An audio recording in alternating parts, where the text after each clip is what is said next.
பரதேசி படத்திற்கு பிறகு அதர்வா நடிப்பில் உருவாகியுள்ள படம் சண்டி வீரன். இப்படத்தில் இவருக்கு ஜோடியாக கயல் ஆனந்தி நடித்துள்ளார். சர்க்குணம் இயக்கியுள்ள இப்படத்தை பாலாவின் பி ஸ்டுடியோஸ் நிறுவனம் தயாரித்துள்ளது. ஸ்ரீகிரீன் புரொடக்ஷன் நிறுவனம் வெளியிடுகிறது.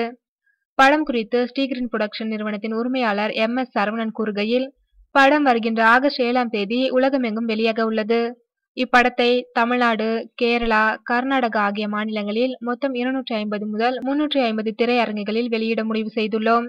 எல்லா மொழிகளிலும் இப்படத்திற்கு மிகப்பெரிய எதிர்பார்ப்பு நிலவி வருகிறது. சண்டி வீரன் கிராமத்து பின்னணியில் அமைந்துள்ள படம். இந்த படம் காதல், சென்டிமெண்ட், ஆக்ஷன் என அனைத்தும் கலந்த கமர்ஷியல் படமாக உருவாகியுள்ளது.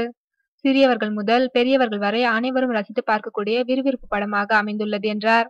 இப்படத்தை பார்த்த தணிக்கை குழுவினர் படத்தில் எந்த ஒரு காட்சிக்கும் கட் கொடுக்காமல் சான்றிதழ் அளித்துள்ளனர். குடும்பத்துடன் கண்டு களிக்கக்கூடிய படமாக எடுத்ததற்கு தணிக்கை குழுவினர் பாராட்டு தெரிவித்தனர் என்றார். மேலும் அவர் கூறுகையில், ஸ்ரீகிரீன் புரொடக்ஷன்ஸ் நிறுவனம் சண்டி வீரன் படத்தை தொடர்ந்து சிபிராஜ், சத்யராஜ், நான் கடவுள் ராஜேந்திரன் ஆகியோர் நடிப்பில் உருவாகி வரும் ஜாக்சன் திரைப்படத்தை தயாரித்து வருகிறது. இந்த படம் திகில் நிறைந்த பேய் படமாக உருவாகி வருகிறது. இப்படத்தின் இறுதிக்கட்ட படப்பிடிப்புகள் விறுவிறுப்பாக நடைபெற்று வருகின்றன. விரைவில் இப்படத்தை பிரம்மாண்டமாக வெளியிட திட்டமிட்டு வருகிறோம்.